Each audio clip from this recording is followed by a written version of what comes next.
Afternoon, my name is Roger Horn from Urban Greenworks. I'm here to do Gardening 101 with you today. We're going to look at three particular aspects of gardening, and we're always going to focus on the basics. We're going to look at where and how to plant your plants, how to set up your garden bed, and why are you gardening. So the first part is the why.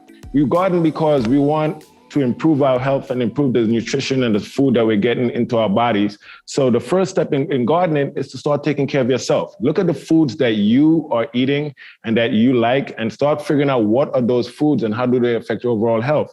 We also want you to look at detoxing and cleaning out your body. The first thing to be absorbing nutrients into your body from the ones you're going to plant in your garden is for your body to be able to accept those nutrients and process those nutrients as you're eating them. Right now, because our body's always fighting to keep up with us, it's not processing any nutrients. So what you see is we're eating a lot of healthy vegetables and fruit and so forth, and all the nutrients are not being absorbed by our cells because our cells are too busy trying to fight off the bad things that are already in our body. So we ask you to detox.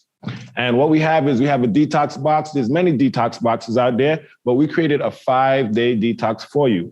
Included in that detox is a couple of things. One, you have Rejuvelac. Rejuvelac is a pre and probiotic that helps to replenish and soothe your body. It helps to recover as you're cleaning out your body and detoxing your body. Remember, the point of detoxing your body is cleaning out your excretory organs. So we're talking about your kidneys, your liver, your skin, and all of those things that help you to get toxins out of your body. So the Rejuvelac helps with that. It's also very alkaline. It has a lemony taste and it tastes like kombucha-like taste. Next, we have Phyto Greens. Phyto Greens, we have we're gonna open up the box and show you some bottles. We have Phyto Greens, which are barley grass or wheatgrass juice. And we have 4 4-ounce bottles of this within the product itself. And in that product, the barley grass is kind of bitter and it has the consistency of mother's milk, while the wheatgrass is sweet and it has the taste of mother's milk or the sweetness of mother's milk. The reason why we offer these products into you is to help clean out your blood and to start cleaning out your body at the circulatory system as well. The wheatgrass and the barley grass juice, it helps you clean out those toxins out of your blood and then replenish it and clean it up again. Then we have what we call a booster gut tea. It's a proprietary blend of teas, and these help to soothe your stomach so that way your stomach is ready to digest food again. It helps to ease it from any heavy toxins that are coming in your body. It helps to clean all of that out and get your stomach. Remember, the stomach is the center of our immune system. 75% of our immune system is in our stomach. So the key is to get your stomach back up and running and get your immune system functioning. Our stomach is like our microbiome. The reason I'm talking about it is because we're going to talk about soil, and the soil is the microbiome of the earth. So we have our microbiome in our stomach, and we want to get that up and running and cleaning and functioning again. Then we have salad greens, which are microgreens, the young microgreens of vegetables that we eat normally. Now, there's certain ones that you eat, like the kills and the collard greens and stuff like that. If you eat them at the smaller green, not only is it considered a superfood, but they are 40 to 40% more nutritious or nutrient dense than the actual adult vegetable itself. So here we're getting you a lot of greens and superfoods and nutrients and vitamins and minerals and a lot of phytonutrients back into your body to start building back up your cells again and get your cells strong. Then finally, we have herb mix of 6 proprietary herbs that's used for seasoning, but it also helps to aid in the digestive process as you eat. And then there's what we call John Ellis water or John Ellis water. And John Ellis water is an alkaline water that helps to replenish your body and clean it out of any disease markers, any chemicals that may cause sickness in your body, as well as any pathogens that can cause cancer and stuff like that. The purpose of John Ellis water is that it gets into your body and it starts cleaning you out at the cellular level and replenishing your body at the cellular level. So it's very good water. Anyway, in terms of eating and eating healthy, we have to get our minds and our body right. This is why the detox. There's many other detox services out there. We don't say that you have to choose ours, but we do offer it and suggest it in the beginning so folks can start cleaning out their body and prepare their body to truly accept nutrients and healthy vegetables again. Thank you very much. Now, as we're talking about gardening 101, there's the 5 basics. We want sun, water, place, soil, and seeds. All right? So those 5 things: sun, water, place, soil, and seeds. The sun, exactly what is the area that you're going to garden and how much sunlight does it get? So we ask you to look at that area. Once you choose an area, look at it, sit and observe it for a day, and just look at how the sun comes from the morning to the light to the evening. And that allows you to see exactly the intensity of the sun that area gets during a particular day. Next, water. Do you have access to water? How are you going to get water to your garden? Is it going to be through a hose? Is it going to be through a watering can? Do you have to set up a rain barrel? All of these things we want you to consider and include into your plan. Next, the kind of seeds you're going to use. We want you to be culturally appropriate to the seeds you use. Don't plant anything you're not going to eat. Don't plant anything that you're not familiar to eat. And plant things that were reminiscent of your childhood that you liked, things that your parents planted, things that your grandparents planted, all of these things, so that way you can enrich the experience for yourself, and it's not just you planting vegetables just to plant vegetables. We want you to also find the right soil, and we're going to talk about soil right now. Right now we have 3 examples of soil here. We have what we consider a topsoil. And this is a Home Depot topsoil that I like to use. It's very cheap. It's not that $12 stuff that you go and buy. Next thing you know, you buy your stuff from Home Depot or Lowe's and your plants start dying. I get that complaint a lot from homeowners. I bought my plants and they're dying in 2 days. Choose the right soil and make the right mix of soil for your plants. Then we also have another Home Depot product, which is Black Cow soil. So it's pretty much composted down. It's pretty much cow manure composted down into a rich organic soil. We use this organic soil because it has those 13 nutrients that your plant needs. It has the 3 basic ones: the potassium, the phosphorus, the nitrogen. Those are the 3 main nutrients and minerals that your plants need to survive. Then it has 10 micronutrients such as zinc, magnesium, and all of those other stuff that are trace elements that your plants need and that they get from the ground. Being that we're creating our garden box and we're not planting directly in the soil, we have to do as much as we can to amend the soil that we have with proper nutrients. The more nutrients you have to think of it as your body. The healthier you are, the better your pH in your body, the better your body is at fighting off cancers and disease. It's the same thing with plants. The better the water, the better the nutrients in the soil, the better the plant's chance of fighting off bugs and other diseases, and the better chance it has of producing the right amount of fruit or vegetables that you need for yourself. Anyway, in starting, we have an example of a simple box here. And what we're gonna do is we're gonna add the layers to your gardening box. Remember, if you're building this box out of wood or anything like that, I recommend you, if you can afford it, to use cedar. And because it would last longer. I know it's a little expensive than regular wood, and wood is expensive now considering COVID and the height and the price increase in materials. But if you can use cedar and you can get cedar, use cedar, it would last you about 3 to 5 years versus buying something like pine or pressure treated wood, which would only last you about 2 to 3. And pressure-treated wood would last you longer, but then you can't plant into pressure-treated wood because it's pressure-treated. They say now there's all kinds of chemicals that they put on there that's natural and it's not going to harm you. But if you spray your wood with anything, you got to imagine that that's going to leach into your soil. So with pressure-treated wood, you normally have to find something like this plastic, and that plastic then has to go over the wood. So it becomes a kind of cumbersome process. The plastic is going to decompose. That's going to get into your soil. Who wants plastic in their soil?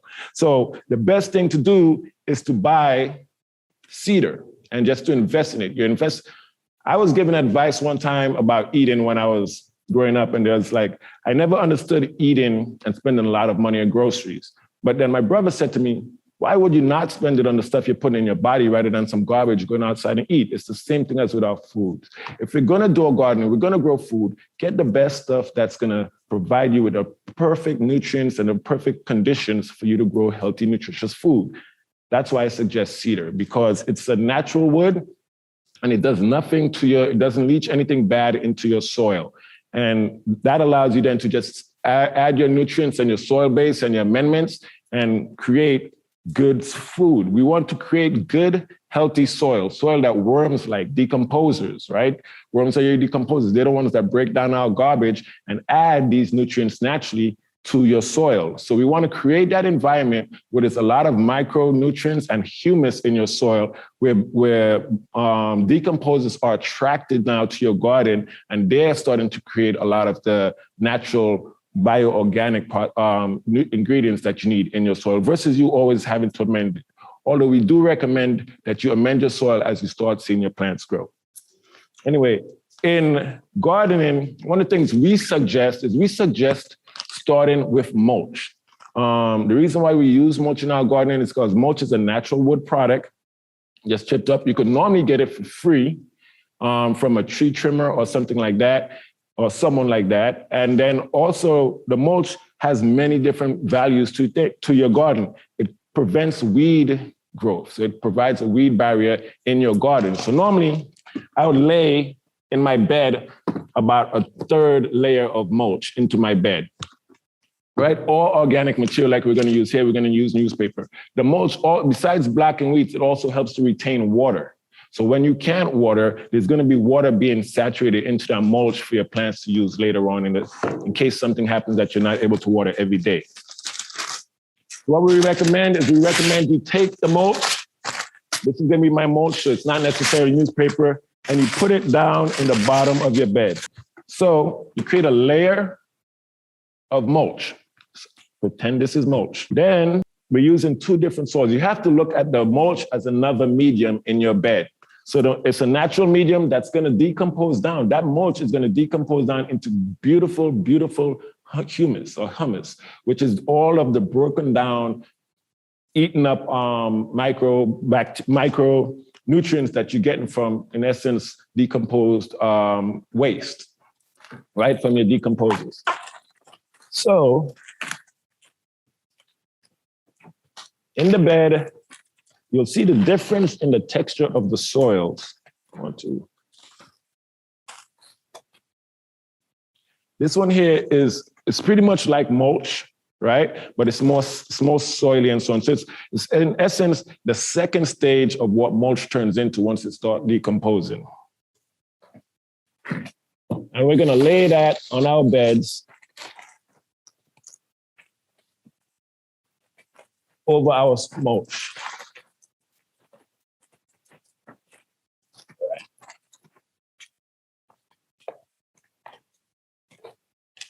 I always use my hands rather than gloves. I know a lot of people like to use gloves. The reason why I use my hands is because in soil, there are microbes in the soil, what we call happy microbes.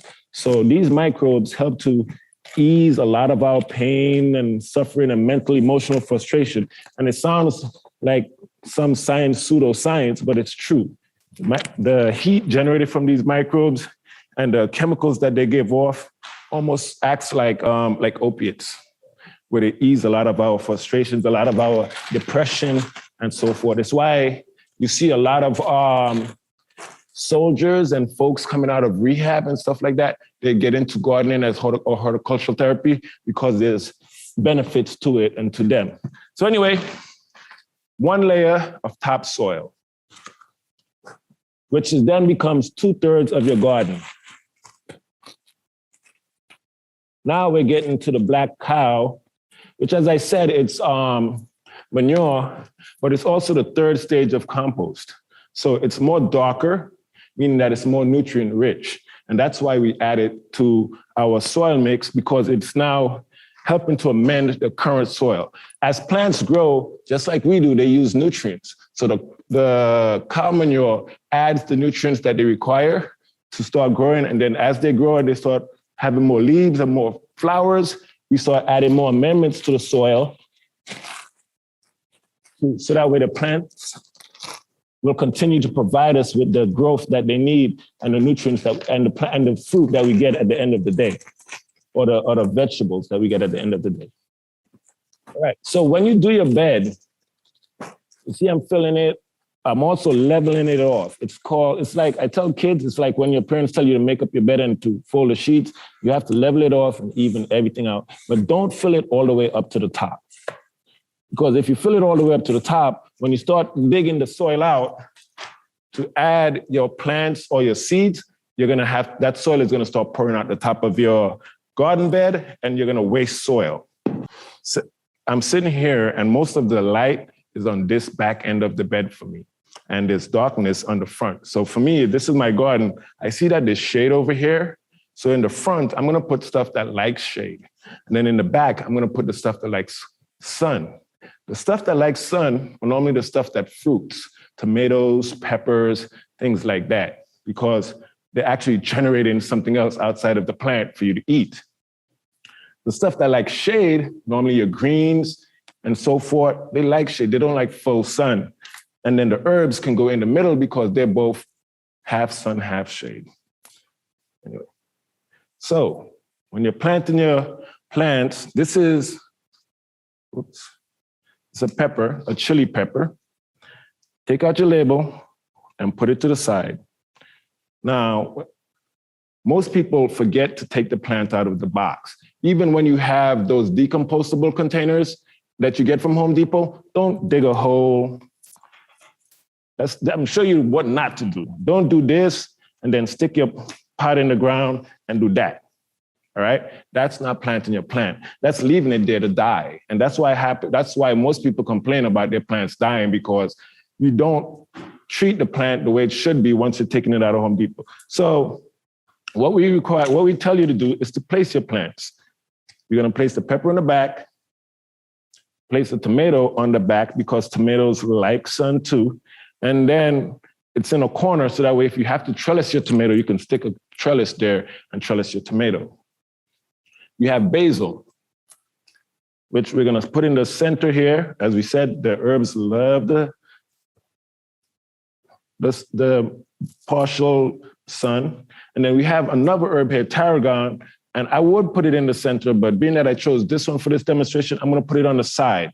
If you have any herbs that like to crawl or hang, if you have strawberries and stuff like that, you put them to the side of the bed so that way those have the actual bed itself to hang over. If you have oregano, thyme, those kind of things, tarragon that runs, mint that runs, you put them far off to the side so that way they can run over to the side and spill out of the bed rather than controlling your entire bed, because you don't want them to run within the soil of the bed. But if you put them to the side, you can manage them a little better, have them drape over, cut the leaves and so forth. Then you put your greens to the front in the shaded area. Anyway, so planting your plant. You hold it up, 2 fingers, and you put it over the plant like if you were holding here. Then you turn the plant over and you squeeze the bottom of the pot. What you see coming out now, you see all of the seeds. All of the roots. And these roots are actually girdling around the pot. That's because they needed to be moved out and getting into the soil. So when you see this, break them up and get them off. When you break up the roots, it allows those roots again to be forced to go out searching for nutrients and water. And then when that happens, that plant is gonna grow because it's not stuck in the same circle pattern going around and around. So the idea is you want your plants to create that web of roots that run through it. This has a main root system, the main root at the center, but then all of these miscellaneous roots are just searching for water and nutrients. So you can break them up. And don't be afraid to break them up. Kids are the best at breaking up plants because they don't care. But adults are always so worried. So we ask you and encourage you to break them up. If not, let your kid break them up. Then when you finish, take your fingers and squeeze that plant down around the soil. What you're doing, because when you dig a hole, you create air pockets in that hole, right? You're creating a big gap in the soil and then there's air pockets there. So when you put the plant back in that hole, you have to squeeze that plant into the hole. And then you start putting the soil around the plant, right? And then it's like I tell kids, it's a garden bed. So you want it to be nice and fluffy. You don't want to push it down and make it hard and solid. You want that soil to be loose and fluffy, right? Because you want the roots to be able to crawl through the soil without any stress or any hardship. That's why we take out rocks and all that stuff. And then we also want it to be, we want to be able to water into that plant. If you press the soil down, the water is going to run off the soil rather than run into the soil. So that's why we're gonna get to the hoe tool. We're always hoeing our garden bed. All right, so remember again, once you do that, you take your label and you face it towards you, not towards the garden, so you could see it. Most people like put it all over the place. No, you have to remember all of this gardening is for you. And we have to garden for ourselves and for our needs. And remember that it's a convenience to us. And not when you start gardening and you're making an inconvenience to yourself and it becomes labor, then you start seeing folks who have a garden bed and then don't want to garden anymore. Make this fun. Make it fun for you and your family and your children and not a task. All right, so the same thing again. Take out your plant, dig your hole, and put it down in there.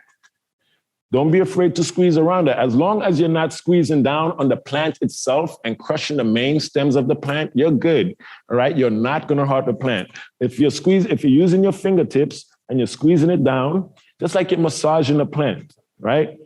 And then you put your label in. All right, there you go. Remember to always keep your pots together. Now I'll kind of go through these real quick without having to talk them up. Now, I want to show this because I'm creating a hole. All right, creating a hole in your garden. I always tell kids to use your fingers, right? We have tools. This is one of my favorite tools. It's called a garden cultivator. I've seen women in Africa using this, and I was like, that's the best tool in the world. I'm going to start using that from now on. It has a hoe and it has a hand rake, right? So it's perfect for cultivating. And remember, we don't want to use these machines that we use on our soil because when you use machines like tillers and all that, like Urban Greenworks does not till. If you're tilling, you're killing all the bacteria and all the microbes in your soil. You're cutting up worms and decomposers, and they're not able to do their job. So don't till, right? You hoe. And you take your tool and you dig up and hoe your soil. This is the best way. It helps to aerate your soil, and it helps to keep it nice and fluffy, right? Now, with the hoe, when you're digging your hole, I always tell folks, use your fingers like this, and then create a space in your finger and just spin it around and circle it around until you get deeper. When people try to dig a hole, especially kids, they dig a hole and then it becomes like a crater, right? Because then they start going wide and wide. No, we're going straight down, right? And I always have to tell them, go straight down. We're not trying to make it wide. So go straight down. And that way, that plant is going to fit right in that hole. Now, if you don't have enough space in your bed and the plant is too big, you can actually pull off some of that bottom soil, right? Remember, we're not killing the plant as long as we have the main root in place. So we could actually pull off that soil. And normally, in most of these plants anyway, there's about 3 or 4 of them. So you could actually even separate the seedlings if you wanted to and make more plants. Like this, there's 3 basil seedlings here, but I'm all planting them in a group. So yes. Now, when we're planting, we have to remember to plant certain things. Like I like planting tomatoes with basil, because basil, the chemical that basil spits out or radiates, the bugs that eats a tomato plant doesn't like it, right? Tomatoes are nightshade, just like eggplants and peppers, and there's a certain bug that likes to eat them. So we plant basil without tomatoes, and it serves as a companion planting where the basil is growing nice, but then it's also helping tomato. We also plant marigolds with tomatoes. They have the same kind of effect. Now, what you can do when you're planting your peppers and your tomatoes is you can also go in and plant stuff, what we call companion planting with your stuff. So with peppers, we plant radishes because radishes are kind of peppery and pungent too. So we plant them under our peppers, and tomatoes love carrots. So if you have tomato seedlings, you can plant your carrots under your tomato seedlings as well. I'm gonna put some more basil, dig another hole. And go with our soil. Now I have 2 basil seedlings, so I'm gonna put them together, as I said, push them down into the bed, and then I'm gonna use the 1 label in between both of them.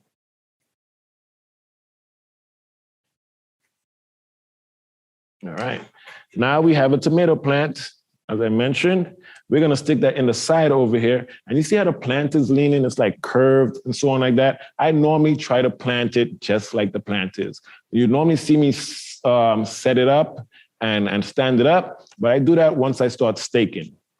So I always try to have the plant, just try to plant the plant and have it go as the plant is growing. If I want the plant to grow straight and the plant is tilting towards the back, then I'm gonna plant the plant this way. But it's all based on where that plant was getting its initial sun. All right.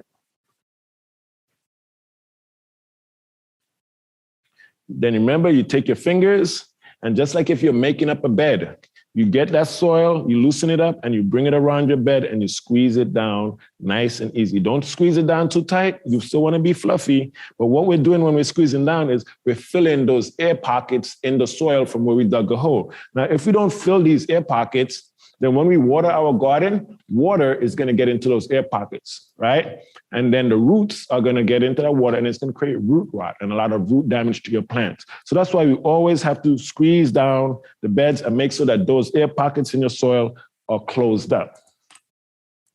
Finally, we have some greens here.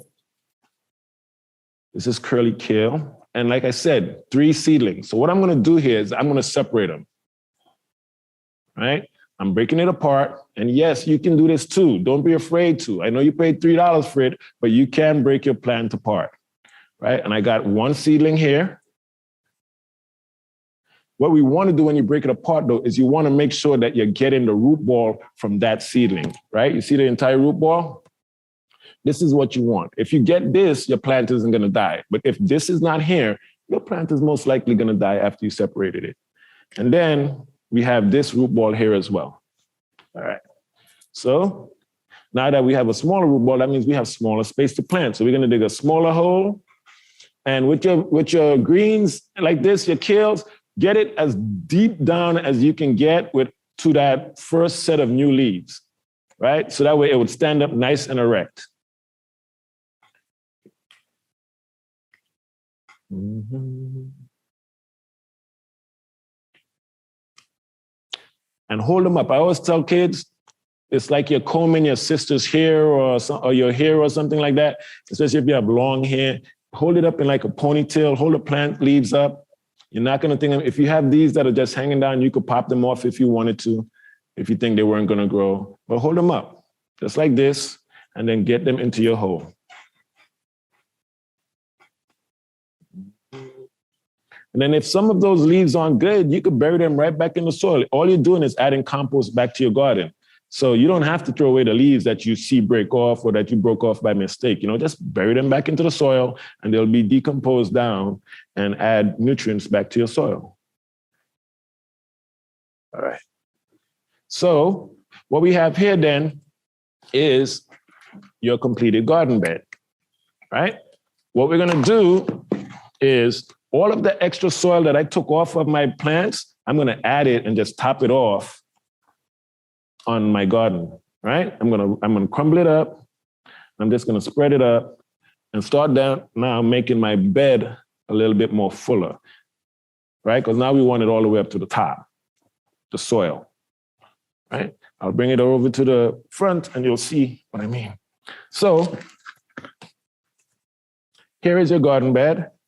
Right? As I mentioned, it's not all the way up to the top, but all your seeds and your seedlings are in perfectly set up and situated. Now I'm going to come over here and I'm going to add topsoil.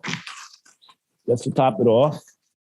I'm going to crumble that off into it, right? As you see, the topsoil is much drier. It's drier than the compost and it's drier than what came out of the pot. So the topsoil is going to help to dry up the soil. So remember, we talk about that moisture and root rot. And that's what we want to eliminate from our plants. And that's why most people's plants die, is because of that excess moisture and the root rot. By putting this topsoil in, or some people put mulch or straw or hay, that helps to absorb some of that water and to protect the plant as well. Plus, it gives your decomposer something to eat other than your plant. Remember, when you have a garden and the bugs start eating it, they're not necessarily eating your plant because they want to. They're eating it because there's nothing else organic in the soil. Bugs don't want to come out and eat plants. That gives you the opportunity to kill them.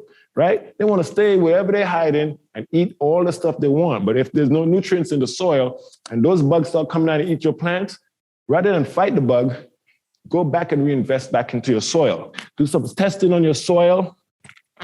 Look at what's missing from your soil, right?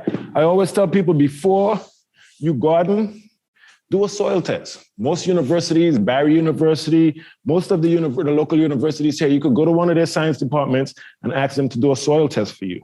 If not, you could pay to do a soil test. But if you're going to grow vegetables, you should know what's in your soil, right? A soil test will tell you what nutrients are deficient. And once you know that, then you can augment that and add that more to your garden soil or to your bed or whatever. If you're building a garden bed, you obviously don't need a soil test. But if you're digging one of these bad boys into your garden, into your backyard, yeah, get that soil tested. Florida soil is highly acidic because of the limestone. You know what I mean? So acidic soil isn't necessarily good for plants. This is like it's not good for humans, right? pH. Our human pH is a good pH is between 7.1 to 7.3. It can fluctuate a little bit higher or lower, but at that level, the human body is protected against pathogens and disease, right? Cancer, all of those things can come in and invade your body. Once it gets fluctuating away from that, then your body becomes susceptible. The same thing with plants. Plants have a pH. Fish have a pH, right? So if you study a plant pH, you get your plant pH good, then you work on your nutrient levels in your soil by adding natural compost and stuff like that. Those are the things that help to build up your plants. And those are when you start seeing the rewards of your gardening. I always tell people, right? People don't grow plants. Plants grow themselves. God, whoever you believe in, grows the plant. It has a seed that gestates once it gets into the soil because there's certain things in that soil that causes that seed to bust, right? So we don't grow plants, folks. But what we do is provide the environment for plants to grow. And without the right environment for your plants to grow, they all are going to die, right? Get your soil type. Make sure you know your soil like you know your body. You should know your soil as well as your stomach, right? Because they're technically both the same thing. The stomach is your gut flora, and the soil is the microbiome of the earth, right? We're all connected this way. So know your soil, know what's in your soil, know the nutrient levels of your soil, your pH, know if it has, heavy metals, right? And there's ways of remediating these things from your soil, like sunflowers and stuff like that. You just can't eat them, right? So know your soil before you start planting your garden. Make sure that you're having enough adequate sunlight in the area that you need to plant it. If it's too much, it may be bad. So it doesn't always have to be high sun. It can be a little shady every now and again. Make sure you get good seeds. I like to use Johnny Seeds and also Baker Creek, right? Have a great organic heirloom seed variety. It's called Baker Creek Heirloom Seeds. And there's Johnny Seeds as well. I love these two people. Normally, there's really good germination rates on your seeds. If you're planting seeds, which I didn't discuss because we planted seedlings, seeds have all different shapes and sizes. I'm going to try to get some out here and come to the camera. The rule of thumb for planting a seed is that you plant it per the size of the seed. So you put the seed half the diameter of that seed into the soil. That sounds silly. For instance, when we have some broccoli seeds like this, which are almost microscopic, right? How are you going to put that half a thing into the soil, right? So the idea is that I like to tell people to build little trenches, right? You take your tool and you just put a little trench there, and then you take your seed, and depending on the kind of seed it is, for instance, if I'm planting arugula and carrots and stuff like that, very microscopic seeds, I'm going to sprinkle those like I'm sprinkling ice sprinkles on a cake, right? I tell kids that all the time. Sorry, I garden for kids. If kids could understand it, adults can too. I take it and I normally sprinkle the seeds through the bed and I run through the thing, right? That way I could know. If I want it specific and I know that I'm planting broccoli and I don't only want 3 broccoli seeds in that bed that I'm creating, I'm only going to take 3 broccoli seeds and I'm going to plant them in my bed. 1, 2, and I'm going to equally space them out. You have to remember, think of the plant and what it's going to look like when it grows, not what it is when it's a seed, right? If you plant them too close, they're going to fight and cannibalize each other, right? Because when you put them too close, they're fighting for nutrients, they're fighting for water, and they're fighting for space to grow. What normally happens is the stronger plant normally wins out, right? So that's why when you do carrots or stuff like that, you normally have to go back and thin your carrots out. It's called thinning because it's too hard to plant them all one by one by one. So you plant them in a nice sprinkled row, and the ones you see growing out the most, the ones you see having those once they get 4 little leaves, the ones with the 4th leaves, you keep those and you pull all the other ones out, and you start pulling out your seedlings from your carrots that way, right? And it's called thinning them out. You could throw them away. Normally you can't replant them because of the trauma that the carrot went through, the seedling went through by pulling it out. As we mentioned, seedlings are the most nutritious version of your plant. If you have pests, right? We have many pests in Florida. I recommend using something like neem. It's a natural pesticide. Mix it with water. Some people use soapy water. Some people use cayenne pepper in water. All of these things to make your plant undesirable to the bug that's eating it. But in order to do that, you have to know what bug is eating it. With tomatoes and eggplants, the stuff like the nightshade plants, I've learned that wood ash, which is called potash, which is one of the main nutrients that the plant needs, is great in them. It makes your plant look ugly because you're taking this and you should use natural wood ash from any fireplace or fire pit you have outside, and just throw that on the plants.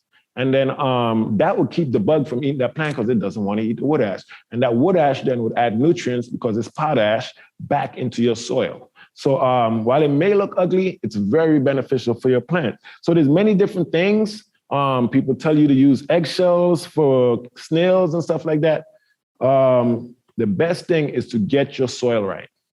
Get your soil perfectly healthy and nutrient. Use amendments. Use cow manure, mix it in. Once your plants start growing, you're going to keep on adding cow manure, using your hand tool and just mixing it in, right? You use your hand tool once a week to loosen up this bed. So that way, when you water, the water is actually running down into the soil and not off the soil, right? You're using the hand tool, right? To spark the roots, those miscellaneous water roots that we talk about from the plants. You're going to chop some of those up in there. And then those are going to spark those roots to grow out more and to stretch out more and to look for more water and more nutrients. So the irrigating of your soil is one of the most important things you could do for your garden. The next thing you could do once you plant your plants, obviously besides watering, is weeding. Weeding is the most painful thing that anyone can have with their garden, right?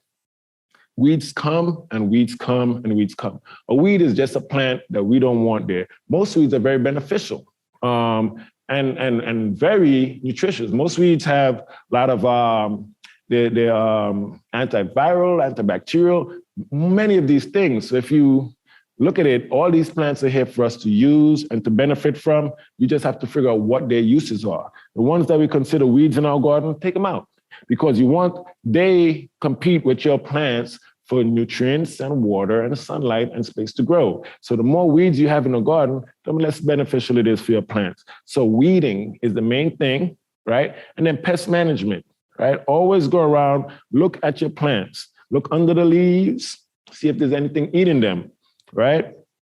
Basil is very temperamental. Basil doesn't like to be watered directly over it, right? And then if you have basil and you try to grow basil, you see a lot of black spots on your basil, right? That's from the water bouncing off your soil and hitting your basil, right? Weird, but that happens. So when you water your garden, take your watering can, act like this is a watering can, and get down to your soil. Remember, you're watering the soil. You're not watering leaves. Leaves drink sunshine, right? Photosynthesis.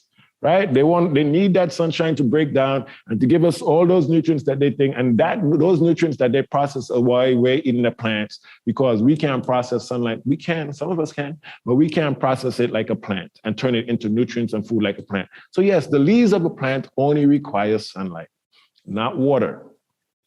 Soil requires water because the roots of the plant that drinks the water or under the ground. So when you water, get that watering can and that hose down. Don't spray it so hard and disrupt all your soil. Get it a nice misty flow, and then get down on your soil and water around your soil, right? You can move your plants, move them, and get in there and water them, right? Get intimate with your plants. They love your touch. When I garden with children, I always talk about the 5 senses, right? Because that's how we now ingratiate ourselves to the process of gardening, right? Touch. I always, like I said, I garden without gloves. Why? Because I want to touch the soil. The soil has microbiomes in it that makes us happy, right? It's also good for your cuticles. I'm a nail biter. I don't know about y'all, but my nails grow excessively long when I'm growing and in gardening. So I always tell young ladies, if you want to grow your nails, garden without gloves, right? Because it makes your nails stronger and all of these different things. That's just me maybe, but I believe and I've heard that it's true. Secondly, is that we have the smell. Now we have basil, right? Basil is very pungent, very aromatic. Tarragon is very aromatic. We want to invite yourself to gardening, right? So plant stuff with fragrances and smells. Plant your herbs, plant your rosemary. Rosemary is very good. They used to keep rosemary in snuff boxes and then sniff it to help with brain function and memory function, right? So we want to get ourselves into the plant and what the plant is offering. That smell is there for a reason. It's not just there for the pollinators. It's there for you to bring you closer to the plant and to get into the essence of what that plant is offering you. Next, we want you to do is we want you to taste them. Yes, so you now, besides tasting them when they grow, you can pick off your leaves as they're growing. Remember, all of these greens are nutritious, right? By you eating them, first of all, the plant is happy, right? Don't grow a garden and then see it looking all pretty and all your stuff out. I'm like, oh, it's so pretty, I don't know. Then exactly what's going to happen to your garden is bugs, animals, rats, rodents, all these kind of things, other animals are going to come and be like, hey, these people grew us a nice garden, let's eat, let's feast out. And they're going to eat and feast on your garden, right? Or the plant is going to be like, you know what, I grew this person all this food and they didn't eat me. I'm going to go to seed and try to preserve myself for the next season. So then you start seeing your stuff bolt and go to seed prematurely. Always pick on your stuff and taste them, right? That's you figuring out how good your soil is, how good the stuff you're doing. Is your nutrients good? All of these things affect the quality of the food that you're eating, and it's up to you to determine that. Remember, you're a little scientist in your garden now. So, and the scientist isn't a scientist for the world, it's a scientist for you and your family. So you want to grow stuff that you're going to like to eat. And the only way you can do that is by including all of these things. So we have taste, we have touch, we have smell, feel. Plants have different texture, right? And then besides the texture, right, plants like to be touched just like people like to be touched, right? It's proven that by touching the plant, we are transferring all kinds of energy to the plant. And we're also getting that back from the plant. It may sound like hocus pocus. I believe in the hocus pocus, right? So you're getting a whole bunch of, remember, we are electrical beings, regardless of what you want to think. So we have a lot of magnetic and bioelectric energy that's flowing through us all the time. Plants function in the same way. They function same way, right? They have gravity from the earth. We're getting that gravity. It's all about the energy that we're getting from the earth. The plants are sucking that energy. By us touching, we're incorporating ourselves into the plant's life and the plant's environment, and we're sharing in that energy. And now our voice, right? Talk to your plants. That's not garbage. My great-grandmother, I grew up with old folks. That's why I garden to this day. And I think that one of the things about getting in touch with the soil, why we touch the soil is I think soon as you do it, you start thinking back to some old thing that you did. If you did it with your grandmother, your father, your whoever introduced you to soil, you're going to think about that when you get back in touch with the garden and when you start gardening for yourself. Your voice, the tones, all plants respond to specific tones, right? So just like plants, each plant has a specific pH. They also have a tone that they address and that makes them grow. So that's why I always say the human voice is full of tones. So if you don't know what scale the plant requires, does it require F sharp?